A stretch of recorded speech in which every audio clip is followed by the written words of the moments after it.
నమస్కారం. దొరికిందే ఛాన్స్ అని చాగంటి గారిని, గరికపాటి గారిని, నండూరిని, తర్వాత ఇంక మరికొంతమంది వాళ్ళని వీళ్ళని గట్టిగా యేసుకుంటూ వచ్చినారు కొంతమంది కామెంట్. కొంతమంది మాత్రం పద్ధతిగా ఎవరి గురించి చెప్పాలో వాళ్ళ గురించి చెప్పారు. సో ఇప్పుడు ఓపెన్‌గా మాట్లాడదాం. గణేష్ గోల్డ్ తాకట్టులో ఉన్న బంగారాన్ని విడిపించి కొనబడును. సంప్రదించండి 9966611144. తమిళనాడు వాళ్ళు ఆ అరవం బ్యాచ్, ఆ సాంబార్ బ్యాచ్, సారీ ఏమనుకోవద్దు, నేను ఇలాగే అంటా. వాళ్ళకి అనకూడదు కానీ వాళ్ళ దేవాలయాలకు అత్యధికంగా ఆదాయాలు వచ్చి మన తెలుగు వాళ్ళ వల్ల. మన తెలుగు వాళ్ళు పొరిగింటి పుల్లకూర అని చెప్పేసి ఆడకపోతా ఉంటారు. వెళ్ళొద్దని అనను, వెళ్ళాలి. కానీ అక్కడ ఉన్న వాళ్ళు ఏం చేయాలి? అరే ఎక్కువగా తెలుగు వాళ్ళు వస్తున్నారా, వాళ్ళకి అతిథి మర్యాదలు చేయాలరా, చెయ్యండి. అవి చెయ్యిపోయావు. మన తెలుగు వాళ్ళు చేసే పనులు అక్కడ ఎగతాళి చేయటం ఏంటి? మన దరిద్రం, మన దౌర్భాగ్యం. మన దగ్గర కొంతమంది ఆధ్యాత్మిక అతిగాళ్ళు ఉన్నారు. ఓపెన్గా నీ మాట నేను ఎక్కడ ఎవరిని పాయింట్అవుట్ చేయను. వాళ్ళు ఎవరు ఏంటో మీకే తెలుసు. ఆధ్యాత్మిక అతిగాళ్ళు దైవ సంబంధిత విషయాల గురించి చెప్తూ వీళ్ళకి ఓన్గా కొన్ని క్రియేట్ చేసి ఏ పురాణాల్లో లేనివి, ఏ స్థల పురాణంలో లేనిది పట్టకొచ్చి వీళ్ళకి కొత్తగా కనిపెట్టినట్టు, అక్కడ ఉన్నట్టు, అందులో అసలు ఒరలాడిపోతున్నట్టుగా అక్కడికి వెళ్తే అది చేస్తే నా వద్దులే, ఇంక నెగతాలు చేయలేకపోతున్నానులా. కానీ అలా అతిగాళ్ళు ఉన్నారు. వీళ్ళు చేసిన పనుల వల్ల మనోళ్ళు వేరే మతంలో గొర్రెల మందనలు ఉంటారు, గుడ్డిగా ఫాలో అవుతుంటారు ఏది పడితే. అలా మనోళ్ళు అంతకుమించి మేము ఉన్నారో బాబు అని చెప్పేసి ఇంకా వీళ్ళు తయారైపోయి ఏం చేశారు ఇప్పుడంటే, అరుణాచలం వెళ్ళి ఆ మోక్ష గుహ అనేది ఏదైతుందో, ఇడుక్కు పిల్లయారనేది ఏదైతే ఉందో, అసలు తమిళ దానిలోకి వెళ్ళరంట. ఆ స్థల పురాణంలో ఎక్కడ లేదంట, అరుణాచల మహచంద్రంలో అసలు ఎక్కడా లేదంట. మన దగ్గర ఆధ్యాత్మిక అతిగాళ్ళు ఆ మోక్ష గుహ గురించి లేనిపోతే మొత్తం ప్రచారం చేసి పడేశారు.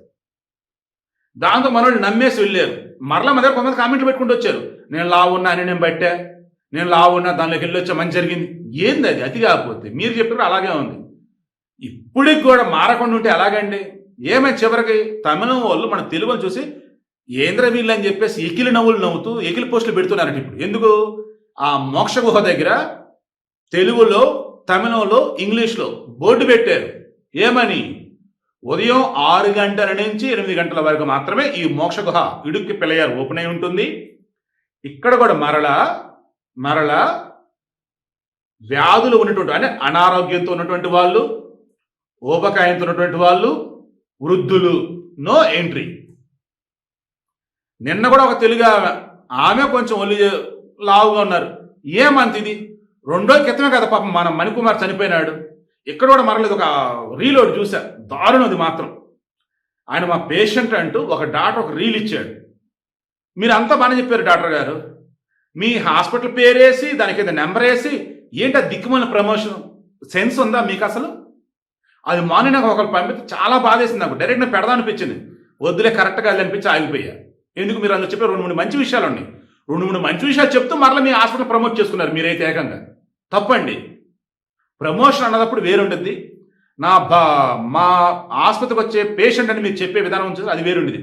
మేబీ మీరు మామూలు చెప్పుండొచ్చు, బట్ మీ రీల్ పెట్టినటువంటి ఆ యూట్యూబ్ ఆ ఎడిటర్ వాళ్ళు పెట్టేసి ప్రమోషన్ బాగుందని అలా పెట్టిన ఎవరైతే ఉన్నారో డాక్టర్ గారు, మరి వాళ్ళ రుణం తీర్చుకోండి వెళ్ళి మరి. ఓకే. సో ఇప్పుడు నేను చెప్పేది మరలా చెప్తున్నా, మన తెలుగు వాళ్ళు పొరిగింటి పుల్లకూర రుచిని అడగబోతున్నారు. దొరికిందే ఛాన్స్ అని చెప్పేసి దాన్ని అడ్డదిడ్డగా ప్రమోషన్ చేసేసి వ్యూస్ పెంచుకున్నాడు. కొంతమంది అమ్మ అన్ని ఈయనకే తెలుసు అని చెప్పేసి అడావుట్ చేస్తూ వాళ్ళకి భక్తులుగా మారేది. కొంతమంది గురువుగారు అంటూ వచ్చారు కొంతమంది. ఇంకొంతమంది ఏమో మణికుమారలాగా చనిపోయేది. ఇంకొంతమంది ఏమో తమిళ చేతిలో అబాస్పాలు అయ్యేది. చివరికి మణిగుహ కేవలం కొంతమందికే పరిమితం, ఉదయం 6 నుంచి 8 గంటల వరకే. ఇప్పటికన్నా పద్ధతిగా, ఒకప్పుడు వేరు ఇప్పుడు వేరు. ఒకప్పుడు సోషల్ మీడియా అంతగా ప్రాచుర్యంలోకి రాలి, ఇప్పుడు బాగా వచ్చింది. ఒక చిన్న మాట అన్నా గంటల్లోనే అందరికి పాకిపోతుంది. కాబట్టి పెద్దలు, గురువులు అండ్ విజ్ఞత ఉన్నటువంటి వాళ్ళు, జ్ఞానులు అయినటువంటి ఎవరైనా కానీ ఒకటే ఆలోచించండి. ఒక మాట చెబుతూ ఉంటే అతిశయోక్తి వద్దు, ఉన్నదానినే చెప్పండి. అలా చెబుతూ కూడా జాగ్రత్తలు చెప్పేది ఉంటే చెప్పండి. బ్లైండ్గా ఫాలో అవ్వద్దని చెప్పండి. స్వధర్మం ఫాలో అవ్వమని ఖచ్చితంగా చెప్పండి. అంతిమంగా చెప్పేది ఏంద్ర అంటే, ఈరోజు తమిళం వాళ్ళ ముందు తెలుగు వాళ్ళ పరువు పోయింది.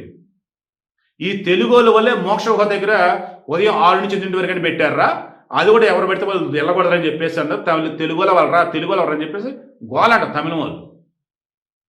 అండ్ అసలు ఇది స్థల పురాణంలోనే లేదు, వాళ్ళెవరో చెప్తే ఈ పిక్చర్లు నమ్మేసి రకం వస్తున్నారు అని చెప్పేసి అని అంటారు. తమిళ దాని నుంచి వెళ్ళరా అంట. ఎందుకు మనోళ్ళు ఈ రకంగా అంటే చెప్పే కదా, ఆధ్యాత్మిక అతిగాళ్ళు చేసిన అతి ప్రచారం. అందులో మనోళ్ళు భయంకరంగా నమ్మేస్తున్నారు తెలుగులు. నిన్న కూడా చెప్పారు, షిరిడి సాయిబాబాకి ఆ రకమైన గుర్తింపు వచ్చినా, అడుగడుగున ఆయనకి సంబంధించిన గుడులు వచ్చినా తెలుగు వాళ్ళే అవునా కాదో చెక్ చేసుకొని నిన్న కూడా చెప్పా. మరలా చెప్తున్నా, ప్రపంచంలో ఎక్కడా లేని విధంగా ఒక చెట్టుని, పుట్టని, మనిషిని, రాయిని, దేన్నైనా సరే విశ్వసించినా, పూజించినా, నమ్మినా మన తెలుగు వాళ్ళే చేస్తారు. మతంతో సంబంధం లేదు, ప్రాంతంతో సంబంధం లేదు.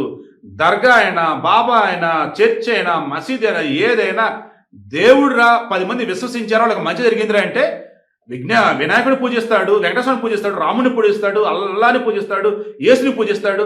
వీళ్ళకు నచ్చిన వర్షంలో అనమాట దేవుడే కదా దీవిస్తాడులే అని అనుకుంటాడు. అది మన హిందువుల గొప్పతనం, అది సనాతన ధర్మం గొప్పతనం. బట్ మిగతా ఏ మతాల్లో అలా ఉండదు. వాళ్ళ మతాల్లో వాళ్ళ దేవుడు మాత్రమే దేవుడు, మిగతా వాళ్ళు కాదు. బట్ మన దగ్గర ఈ భూమి మీద ఏ మతం వాళ్ళైనా ఎవరైనా సరే విశ్వసిస్తున్నారా, మన కూడా దేవుడే. అది మన ధర్మం నేర్పిన గొప్పతనం. ఇప్పటికన్నా అతి వద్దు, అండ్ ఆర్భటాలకు పోవద్దు, ఓవర్ యాక్షన్ అసలు వద్దు. ఏదైనా ప్రతిదీ కూడా స్వధర్మంతో చేయండి. ఇక నుంచైనా మనకు సెట్ అయితే కాదని చూసుకొని మాత్రం అడిగేయండి. అరుణాచలం అనే కదా, ఇక ఎక్కడైనా పుణ్యక్షేత్రాల గురించి ఎవరైనా చెప్తూ ఉంటే అతిశయోక్తి వద్దు, మీ ఓవర్ యాక్షన్ వద్దు. ఇక నుంచి మన తెలుగుల పరువు కాదు, హిందువుల పరువు తీయకండి ప్లీజ్.